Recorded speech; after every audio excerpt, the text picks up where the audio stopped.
우리가 이제 수요일마다 작년부터 20가지 주제를 가지고 말씀들을 계속 살펴봤습니다. 큰 주제는 그리스도 신자의 거룩한 삶이라는 주제였고, 그 신자의 거룩한 삶이 어떻게 열매를 맺는가, 그것을 20개의 주제를 가지고 매 수요일마다 한 주제에 2시간, 3시간씩 할애해 가면서 말씀들을 나눴죠. 그래서 수요일마다 우리의 거룩한 삶들을 돌아보고 또 기도하고 또 그렇게 하기를 소망하는 은혜들을 풍성히 누렸을 줄 믿습니다. 아멘. 그리고 이제 21번째, 원래는 이제 20번째까지만 하고 20번째까지만 하고 이제 요한계시록으로 이렇게 넘어갈까 했는데, 기도하면서 계속 그런 마음이 드는 거예요. 우리가 맨 마지막에 20번째 끝으로 오면서 뭐 했죠?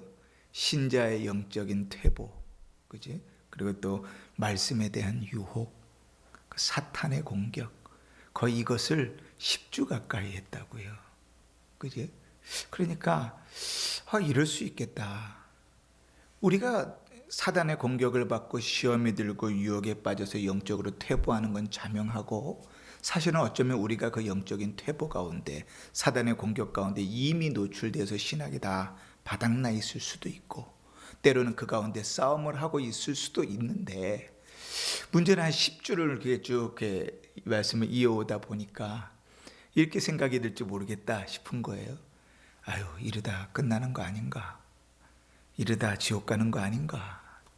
맨날 이러고 자고 예배 시간마다 예배에 실패하고 삶 속에서 신앙에 실패하고 뭐 신자답지 않은 모습들로 그냥 내 삶이 가득 차 있는데 이게 뭐 구원받겠는가? 맨날 사단이 후 불기만 하면 툭 넘어지고, 말씀의 유혹 가운데 훅 쓰러져 버리고, 하나님 말씀은 들어도 휙 잊어버리고, 그 말씀이 내 삶 속에 아무런 영향이 없은 그런 모습들을 보면서 좌절하고 또 절망하고 끝나지 않을까, 이런 생각이 벌써 들은 거예요. 이제 처음 수요일마다 신자의 거룩한 삶에 대해서 좀 나누려고 기획을 했었던 것은, 사실은 우리 은평중학교 성도들 신앙이 많이 다운되어 있기 때문에 그랬죠. 신앙이 많이 침체되어져 있고, 도저히 거기서 좀 일어날 기력을 내지 않고 힘을 내지 않고 계속 그 속에 머물러 있으니까, 목사로서는 참 개인적으로도 되게 힘들고, 그런 성도들을 보는 입장으로도 대단히 힘들고, 언젠가도 제가 그런 고백을 했지만, 내가 은평중학교에서 목회하는 게 맞나 싶을 정도로 이 성도에게 아무런 영향력을 미치지 못하는, 말씀의 꼴을 먹이지 못하는 목사가 왜 필요한가, 이런 생각이 들 정도로 저 자신도 계속 그렇게 사단의 올무 가운데 빠져들어가고, 또 교회는 교회적으로 계속 침체돼서 기도도 점점점 멈춰서고, 말씀에 대한 소망도 없고, 전도의 일들도 없고, 예배도 무너져 내리고, 이런 모습을 보면서 이제 회복해야겠다. 그래서 이제 성경 안에서 거룩한 신자의 삶이 무엇인지, 어떻게 회복해야 되는지, 무엇을 향해 가야 되는지, 그 20가지 주제를 잡고 말씀들을 계속 나눴었던 거예요. 그렇게 나눠온 지가 거의 1년이 넘었습니다. 작년부터 이어왔으니까요. 자, 그런데 이제 마지막을 이제 그렇게 장식하다 보니까 신자의 영적인 퇴보, 또 말씀에 대한 유혹, 사탄의 공격, 그 사실이 아주 자명하고 확실하고 어쩌면 우리에게 너무나 우리 앞에 근접해 있는 일임에도 불구하고 그렇게 끝내버리면, 그래서 그렇게 또 더 유혹에 빠질 것 같은 거예요. 이러다 끝이구나. 신앙의 줄을 놔버릴 것 같고, 안 되겠다. 그게 끝이 아닌데, 분명히 사탄의 공격도 있고 말씀에 넘어지기도 하고 영적인 퇴보도 있지만 그게 끝이 아닌데 20주 여기까지 마무리하고 넘어가면 안 되겠다 싶어서 주제 하나를 더 뒤에 붙인 거예요. 그게 이제 오늘 주제에 뭐라고 되어 있죠? 성도의 견인이다, 이렇게 되어져 있죠. 이 성도의 견인이란 말이 익숙하십니까? 낯섭니까? 어떠세요? 익숙하세요? 낯서세요? 낯서시면 곤란한 건데 익숙해야 당연한 거예요. 특히 은평중학교에서 오래 신앙생활한 사람들은 성도의 견인 그러면 대충 뭐다 알 정도로 익숙해야 돼요. 왜냐하면 원로 목사님 30년 목회하면서 제일 시작의 기초가 이거거든요. 여러분, 원로 목사님께서 30년 동안 여러분을 말씀으로 먹이시면서 그것을 교회에서 은퇴하시면서 한 권의 책으로 좀 써주십시오. 그래서 나왔던 게 성경적 신앙생활이죠, 그죠? 그리고 그 책을 시작할 때 우리는 6개의 성경적 기초를 또 좌표들을 나누면서 그 좌표를 시작하는 가장 서론의 처음이 칼빈주의 5대 교리였습니다. 기억나시죠? 그래서 집에 가서 한번 보세요. 원로 목사님 책을 보시면 제일 처음의 내용이 칼빈주의 5대 교리예요. 그 칼빈주의 5대 교리가 5개가 뭔가? 첫 번째가 전적 타락, 그죠? 그 다음에 두 번째는 뭐죠? 무조건적인 선택. 그 다음에 세 번째는 제한된 속죄. 이렇게 하면 좀 어려울까요? 이게 지금 풀어서 얘기하면 전적 타락이 뭐예요? 모든 사람이 다 죄인이다. 낯선 거 아니죠. 처음 듣는 얘기 아니죠. 무조건적인 선택. 뭔가 하면 하나님께서 택하셔서 구원하신 것이다. 우리가 잘 보여서 택함받고 구원받은 것 아니다. 이거죠.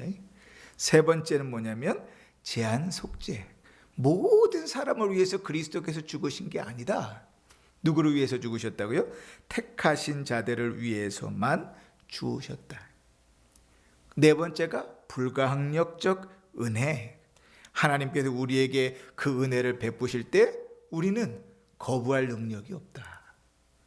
그리고 마지막이 뭔가 하면 성도의 견인입니다. 이제 아셨죠? 왜 이게 익숙해야 되는가? 적어도 우리 교회 초창기부터 신앙생활 해왔던 여러분들은 또 올해 10년, 20년 신앙생활 해왔던 여러분들은 원로 목사님부터 적어도 20번 이상은 이 얘기를 들으셨을 거예요. 그 내용을 담은 설교를 수없이 들으셨을 거예요. 그런데 낯설으면 안 돼요. 그거는 미안한 일입니다. 그지? 그 성도의 견인, 이게 5번째입니다. 그 5개를 영어로 이렇게 딱 써서 맨 앞자를 따가지고 우리는 보통 튤립 교리다 이래요. 왜냐하면 그게 우리 튤립 꽃 있잖아요. 그 꽃 쓰던 영어 스펠링하고 똑같아요. 그래가지고 튤립 교리다 이렇게 됩니다. 물론 원래는요 그 순서가 좀 다르긴 한데 여튼 그러나 이제 칼빈주의 5대 교리라고 이렇게 소개가 된 것은 사실은 네덜란드의 도르트 신조, 그러니까 도르트 회의에서 도르트 신앙 고백서 안에 들어있는 내용입니다. 우리가 또 살펴볼 기회들이 있을 거예요. 그거는 이제 여러분들에게 제가 소개할 기회들이 있으면 좋겠다 싶습니다. 자, 이렇게 마지막에 성도의 견인이라는 말이 있습니다. 그러면 여러분, 견인이라는 말이 뭐죠? 견인이라는 말이 무슨 뜻일까요? 그죠? 이게 뭔지는 알겠는데 딱히 뭐라고 말하기는 참 어려운, 그죠? 우린 그런 게 참 많잖아요, 그죠? 이게 견인이라는 말을 국어 사전을 찾아보면요, 우리나라 말엔 이렇게 되어져 있어요. 원하는 방향으로 끌어당긴다, 이런 거예요. 근데 이 견인이라는 말은 사실은 익숙해요. 낯선 말은 아니에요. 왜냐하면 우리는 여기에다가 한 글자를 더 붙여가지고 잘 아는 말이 있어요. 견인차. 우리 보통 레카차 얘기하는 게 견인차잖아요, 그죠? 그러니까 어떤 때 견인차가 쓰여지죠? 그죠? 고장난 차를 끌어당겨가지고 끌고 갈 때 쓰여져. 그러니까 우리는 사실 견인이라는 말이 어려운 말이지만 많이 들어본 말이고, 사실은 어려운 말이지만 다 아는 말이에요. 어려운 말이 아니에요.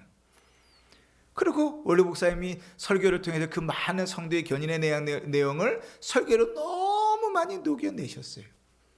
근데 우리가 어렵다고 느끼는 것은 왜 그러냐 하면 성경에서 읽어본 적이 없기 때문에 그래요. 우리 성도님들 성경을 열심히 읽으시잖아요. 그런데 성경을 열심히 성경에 견인, 성도의 견인 이런 말이 적혀 있지 않아요. 그러니까 이게 아는 듯 하면서도 모르는 것 같으면서도 모르는 것 같은데 아는 말이 된 거죠. 그러나 이 성도의 견인이 칼빈주의 5대 교리의 5번째이고, 원로 목사님께서 성경적 좌표를 이야기하시기 위한 가장 기본적인 기초인 것은 가장 중요한 성경의 핵심이라는 내용, 핵심이기 때문에 그래요. 이 부분에 있어서 이단들이 수없이 많이 일어나고, 이 부분과 관계해서 잘못된 신앙이 너무나 많기 때문에 그래요. 그러니 오죽하면 도르트문트라는 데서 신앙 고백서로 만들었겠어요, 이 내용을. 그렇지? 그러니까 성도의 견인이라는 내용은 되게 중요한 거예요. 자, 우리가 견인이라는 말은 이제 익숙하게 이해했지요? 다 이해하셨지요? 모르겠는데 한번 손 들어보세요. 나 알겠지요?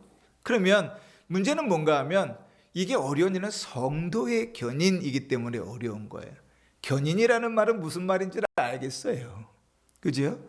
끌려간다는 얘기, 끌어당긴다는 얘기니까 뭐 그 어려운 말로 두 글자로 견인 그럼 이해하겠는데, 성도의 견인 이래나니까 우리는 두 가지 생각을 하게 되는 거예요. 말 그대로 성도의 견인, 이게 이제 한 문구인데, 그러면 이게 성도가 누구에 의해서 견인된다는 얘기냐, 끌어당겨진다는 얘기냐, 아니면 성도 스스로가 견인을 한다는 얘기냐, 이게 또 어렵잖아요. 그지? 이거 생각을 하려고 하고 풀어가고 안으로 들어가면 들어갈수록 일들이 어려워요. 그래서 이제 우리가 이제 2-3시간 개진 시간들을 쓸 텐데, 그 시간들 속에서는 이 성도의 견인이 성경에서는 어떻게 이야기하는가, 그리고 우리 앞에 신앙생활했던 많은 믿음의 선조들은 이거를 뭐라고 표현했는가 좀 살펴보고, 또 이제 다음 주에는 그러면 이 성도의 견인을 하나님께서 하시기 위해서 우리를 어떻게 이끌어 가시는가, 우리는 어떤 자세로 있어야 되는가, 그리고 마지막에는 그 성도의 견인이 도대체 우리에게 주는 위로, 유익이 뭔가, 이렇게 좀 말씀들을 정리하면서 마무리를 줘 보려고 하는 거예요. 자, 먼저 있잖아요. 성도의 견인이라고 얘기할 때, 성도의 견인, 이게 한국말이 어려운 말이 아닌데, 그런데 아까도 얘기했지만 성도가 견인된다는 건지 성도가 스스로 견인한다는 건지 불분명하잖아요. 성경을 보니까 이 성도가 끌려간다라는 것은 무슨 의미인가 하면, 기본적으로 성도는 누가 성도예요? 하나님께서 그 아들을 통하여 구원하신 자가 성도죠. 그죠? 구원받은 자가 성도예요. 중생한 자가, 다시 그리스도로 말미암아 태어난 자가 성도예요. 그 성도는 주님께서 주님의 나라에 이를 때까지 뭐 한다고요? 견인해 가신다고요. 끝까지 견인해 가신다고요. 그런데 성경에는요, 그런 것만 있지 않고 또 우리가 어떻게 견인해 갈 것인가도 표현되어져 있어요. 그래서 우리가 이제 성경 구절들을 좀 찾아볼 건데, 성경 구절들을 찾으면서 이게 이 내용이구나 이렇게 알면 성도의 견인이 좀 더 이해가 될 거예요. 크게 성경은요, 첫 번째로요, 하나님께서 성도를 끌고 가신다는 의미에서 나오는 구절들이 있어요. 크게 두 가지 의미로 쓰이는데, 첫 번째는 뭔가 하면 보호하신다는 거예요. 찾아봅시다. 우리 요한복음 17장을 읽었으니까 요한복음 17장 15절을 다시 한번 읽겠습니다. 시작.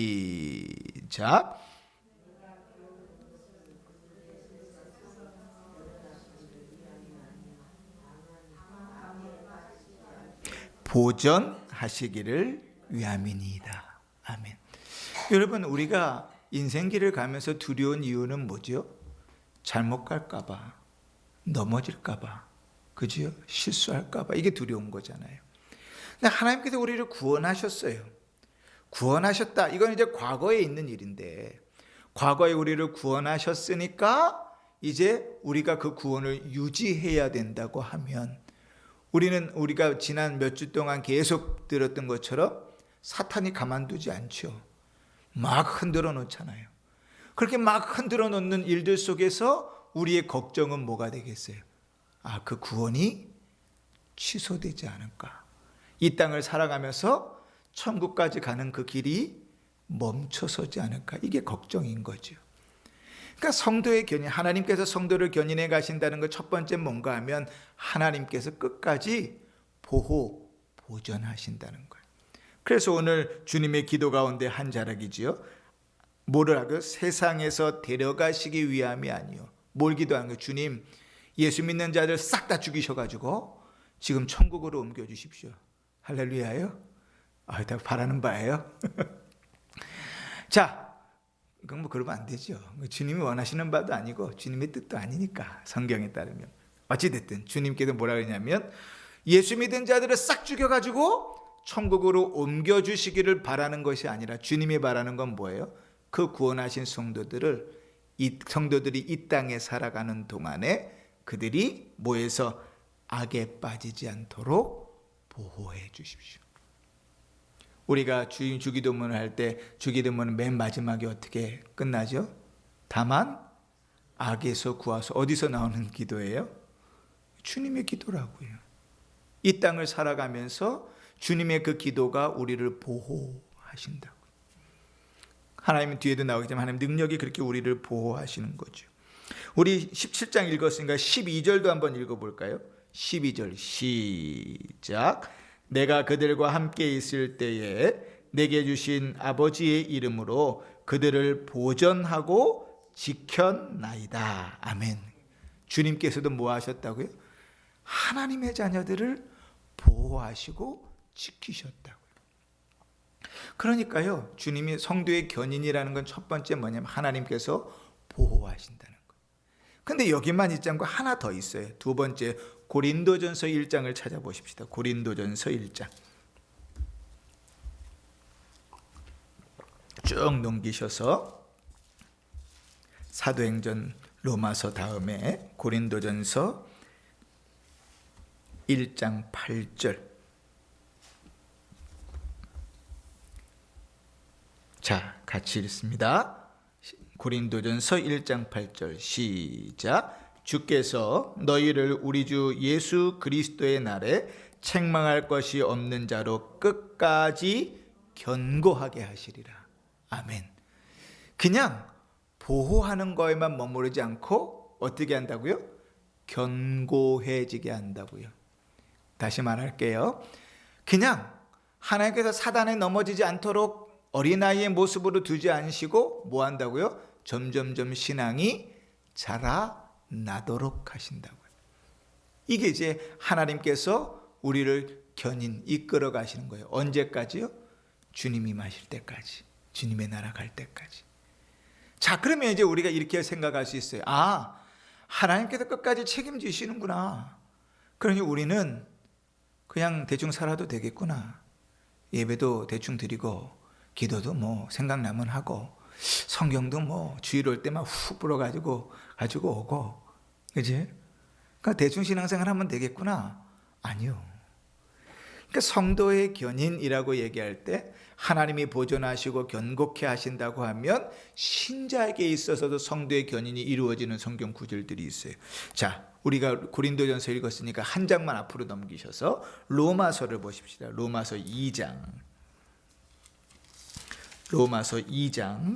7절입니다. 로마서 2장 7절 시작. 참고 선을 행하여 영광과 존귀와 썩지 아니함을 구하는 자에게는 영생으로 하시고. 아멘. 그 영생을 얻는 데까지 누가 보호하시고 견고케 하신다고요? 하나님께서. 그런데 하나님께서 보호하시고 견고하게 하시는데 실제로 이 땅을 살아가는 건 누구예요? 우리잖아요, 우리. 그지? 그럼 우리는 주님께서 보호하시는 것을 삶 속에서 어떻게 경험하는가?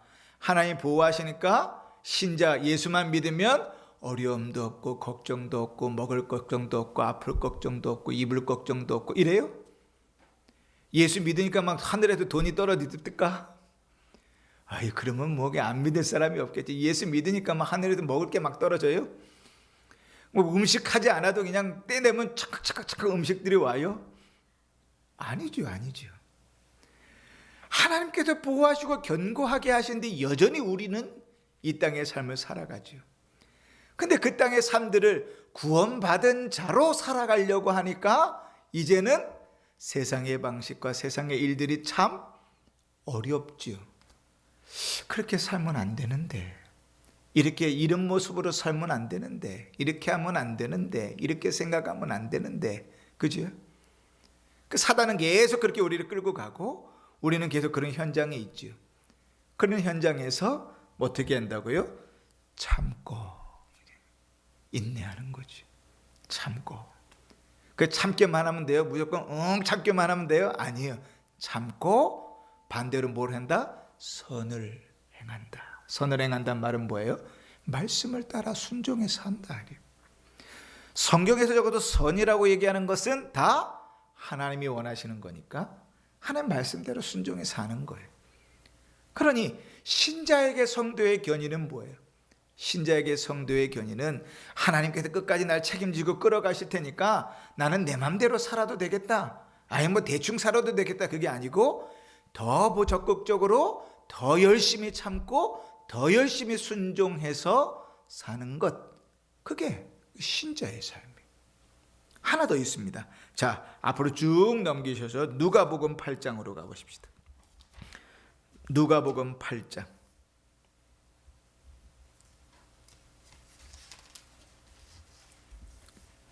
15절.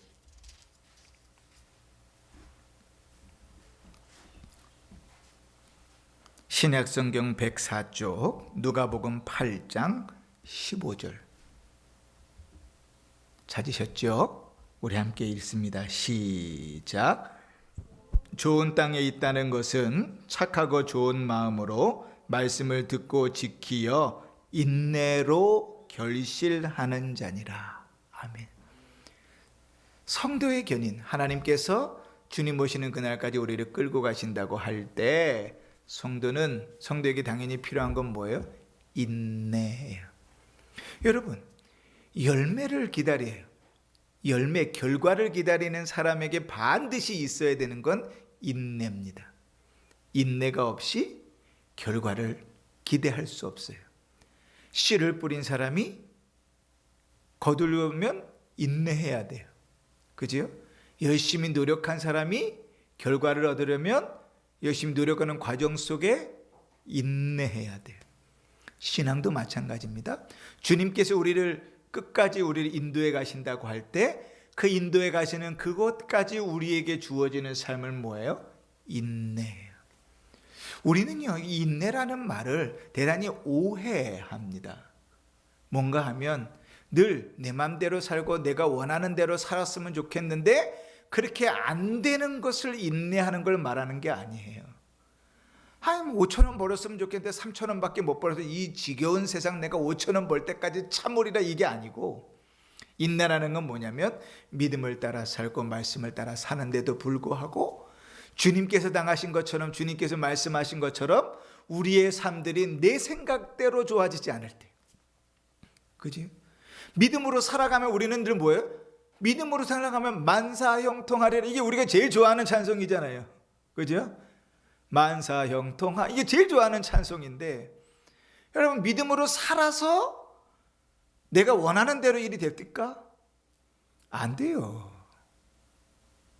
대부분은 안 돼요. 왜냐하면 믿음으로 산다는 건 내 욕심을 내려놔야 되는 건데, 믿음으로 산다고 하면서 늘 욕심 같이 가지고 있거든요.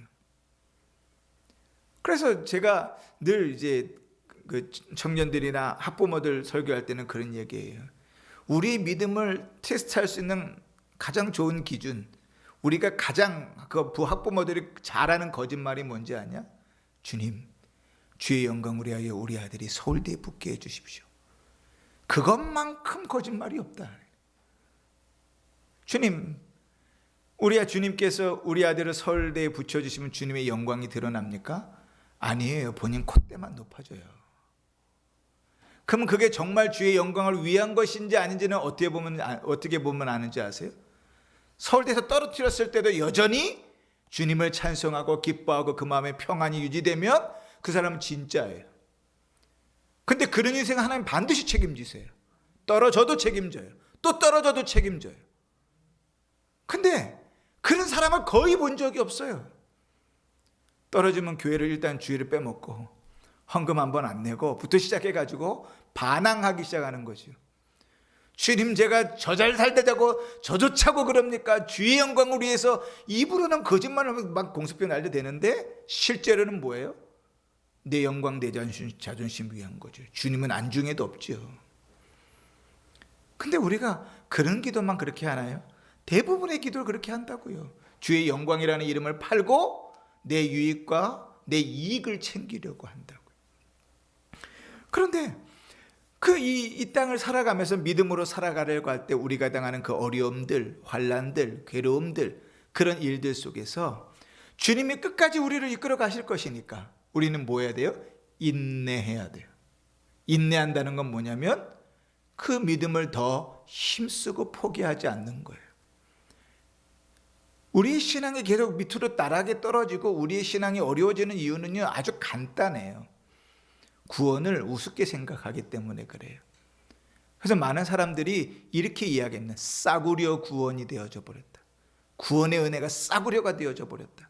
이건 공공연하게 나오는 얘기면 수많은 책이 그렇게, 설교집들이 그렇게 이야기해요. 왜냐하면 은혜로 받았으니까, 나는 구원 얻었으니까. 구원의 감격도 없고 그 감사의 표현도 없고 그것에 대한 은혜를 갚으려는 노력도 없는, 거기 무슨 구원의 은혜가 있느냐는 말이죠. 우리가 정말 구원을 얻은 은혜를 있다고 우리가 고백한다면 우리의 삶은 달라져요. 예배의 태도가 달라지고 말씀을 대하는 태도가 달라지고 기도하는 자세가 달라져요. 그럴 수밖에 없어요. 왜냐? 나는 죽은 자인데 소망 없는 자를 살리신 것이 우리 주님이잖아요. 그 은혜잖아요. 그것밖엔 더한 게 어디 있어요? 전 재산을 다 잃어도 내가 살았다는 것 때문에 감사하죠. 근데 그 감격과 은혜가 다 사라져 버리면, 그러면 그 다음부터는 그리스도의 구원과 대속이 싸구려가 돼버리는 거예요. 예배도 무너져 버리고 기도도 무너져 버리고 말씀을 또 무너져 버리고 그대로 순종해 사는 삶들도 다 무너져 버리는 거예요. 여러분, 점검할 수 있는 방법이 딱 한 가지 있습니다. 한 주간을 살아가면서 예수 때문에 기쁘신가 점검해 보세요. 성경을 읽기 때문에 그 말씀 속에서 기쁜가? 예배를 드리는 것이 행복한가? 주의 말씀을 들으면서 그것이 정말 송이꿀보다 단가? 하나님을 찬송하는 것이 너무나 즐거워서 입에서 찬송이 끊이지 않는가? 늘 내가 주어진 삶들이 어떠한 삶들일지라도, 때로는 내 계획대로 풀려가지 않을지라도 그것이 감사한가? 점검해 보면 내 신앙의 상태를 정확하게 파악할 수 있어요. 그런데 참 쉽지 않죠. 한 주간이 참 무료하고 괴롭고 힘들고 답답하고 속상하고 찬송은 입 밖에 나오지도 않고 기도는 하는데 내가 믿음으로 기도를 하고 있는지 하나님이 일하실 것에 대한 기대도 없고, 그지? 그렇게 흘러가는 거죠. 자, 그러면 여러분, 이 성도의 견인이라는 것이 아직 좀 남았어요. 아직 짐은 안 싸셔도 됩니다. 성도의 견인이라는 것이, 그럼 우리 믿음의 선조들은 이걸 어떻게 이해했는가? 그지? 제가 좀 발음하기도 어려운 사람들의 내용들을 좀 얘기할 텐데요. 우리가 신앙 고백을 갖고 있는 그 일들에 아주 기여를 했던 신학자들이거든요. 이름은 생소해요. 기억하지 않으셔도 돼요. 내용만, 핵심만 기억하시면 돼요.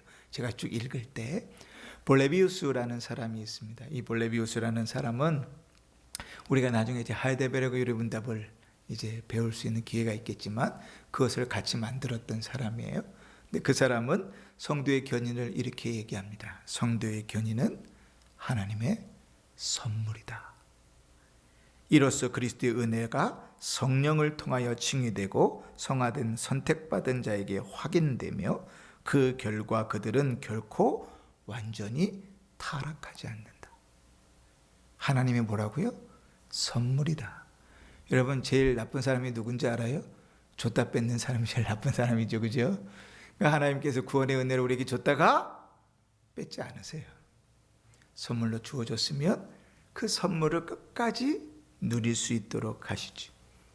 할리 헤페라는 사람이 있어요. 그 사람도 역시 이렇게 얘기합니다. 하나님의 순전한 은혜로부터 나오는 초자연적인 선물이다. 이 선물이라는 말 앞에 이런 내용을 붙여요. 신자가 자기의 도덕적 노력과 훈련으로 획득할 수 있는 이득이 아니다. 다시 말할게요. 성도가 끝까지 견인되는 것은 우리의 노력으로 되는 것이 아니다. 내가 발버둥치고 힘쓴다고 천국까지 가게 되는 것 아니다. 누가 이끌어가는 것이다? 하나님께서 이끌어가는 것이다. 그래서 하나님의 선물이다. 뭐하고 똑같아요? 구원하고 똑같죠, 그죠? 그지? 자, 두 번째 개념은 뭔가 하면, 그렇게 하나님께서 우리를 끝까지 끌어가시는데도 불구하고 우리가 죄를 지어요, 안 지어요? 그게 이제 우리의 제일 큰 걱정이고 문제잖아요. 하나님께서 끝까지 책임지신다고 하면 내가 내 신앙이 막 점점 자라나고 죄하고는 관계가 없는 삶들을 살면 좋은데 그렇지 않아요. 그리스도께서 우리를 구원하셨어도 여전히 내가 습관적으로 짓는 죄, 반복적으로 짓는 죄에서 벗어나는 일이 대단히 어렵다고. 그렇죠? 그것에 대해서 아까 얘기했던 헤페라는 사람이 이렇게 얘기합니다. 물론 중생한 자도 구원받은 자도 때로는 신앙과 사랑이 약해지기도 하며 심지어 중대한 죄를 범하기도 한다.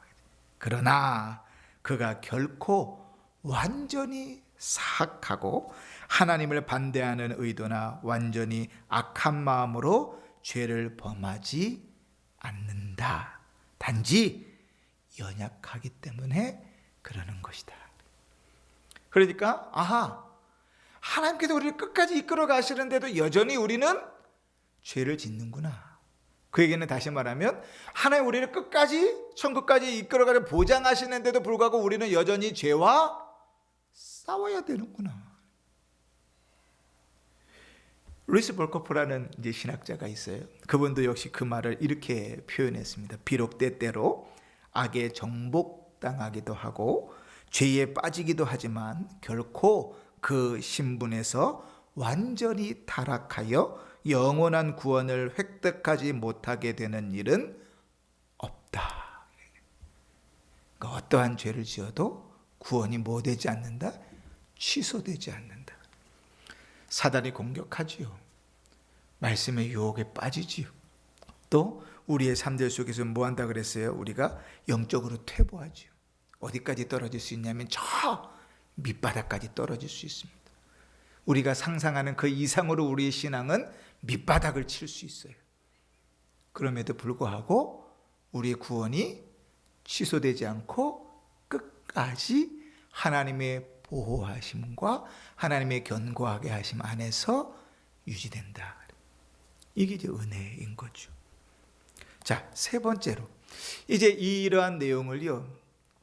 아까 우리가 이제 그 신앙고백서 얘기를 했잖아요. 우리가 예배 때 사도신경을 신앙고백하고 또 우리 다음 주일부터는 웨스트민스터 신앙고백서, 장로교인들은 다 고백하는, 전 세계 장로교인들은 다 고백하는 웨스트민스터 신앙고백서를 이제 배워간다 그랬잖아요. 우리 신앙고백서잖아요. 근데 저 독일의 브레멘이라는 동네에서 만들어진 신앙고백서가 있어요. 1595년도에. 그런데 이 브레멘 신앙고백서의 이 성도의 견인을 아주 재밌게 이렇게 표현하는 구절이 있어요. 9장 9항인데 한번 들어보세요. 이 모든 일은, 그러니까 성도의 견인은 부모와 자녀의 비유보다 더 평이하고 분명하게 설명될 수 없다. 신자는 하나님의 선택을 받은 자녀이며 하나님은 그리스도 안에서 영원한 아버지이시기 때문에. 여기까지 이해가 되셨죠? 자, 그들은 적으로가 아니라 자녀로서 죄를 짓는 것이고 하나님 또한 그들의 불순종을 그를 분노하게 만들 때도 아버지가 아들을 대하듯이 하신다. 어린이들은 흔히 유아적의 어리석음 때문에 잘못하지만 결코 자기 아버지를 미워하거나 시기하기 때문에 그런 것은 아니다. 이해가 확 되시죠? 아이들 키우면서 사춘기 반항들 다 겪어보셨잖아요. 사춘기 반항하면서 저거 엄마라는 것이, 저거 아빠라는 것이, 저거 미워 죽겠어, 난 나갈 거야, 이렇게 반항하는 자식은 아무도 없어요. 그지?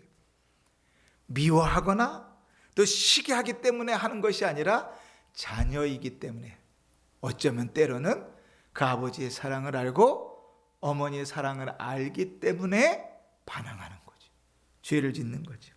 비록 그렇게 보이지 않을지라도 아이는 아버지에 대한 사랑을 가지고 있다. 마찬가지로 성도들도 그들이 잘못하지만 결코 하나님 아버지로부터 완전히 이탈하지는 않는다. 이 신앙 고백서 이렇게 만들어 놓으면 너무 좋을 것 같아요. 그죠? 이해가 쏙쏙 되죠? 하나님 아버지가 되었으니, 우리가 하나님의 자녀가 되었으니 책임지신다. 이 땅의 사람들은 자식을 버리는 경우가 있어요. 여러 이유에서 버렸다가 다시 찾아오는 경우도 있어요. 이 땅의 자식들은요, 부모를 버리는 경우도 있어요. 여러 이유에 의해서 부모를 죽음으로 몰아가는 경우도 있어요. 고려장 이런 것도 우리나라에 있었잖아요. 이 땅에선 그럴 수 있어요. 그러나 우리 하늘아버지께서는 그 아들을 죽이셔서 그 피로 구원하신 그 자녀들을 절대로 포기하지 않으신다. 그 자녀들이 자녀로서 죄를 지을지라도 그들이 그 하나님을 미워해서 짓는 죄가 아닌 것처럼 아버지께서 그들을 향하여 진노하실지라도 남에게 하는 것처럼 하지는 않으신다. 여러분, 그러니 왜 성도의 견인이 원로 목사님께서 주기장창 가르쳤던 6교의 좌표의 기초인지를 알겠죠.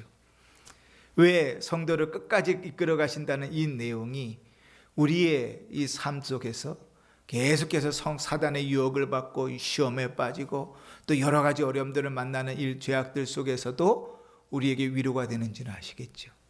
그러니까 성도의 견인은 우리가 다시 일어날 수 있는 동력이 되고 우리가 믿음으로 살아갈 수 있는 동력이 됩니다. 이게 믿음으로 받아지면.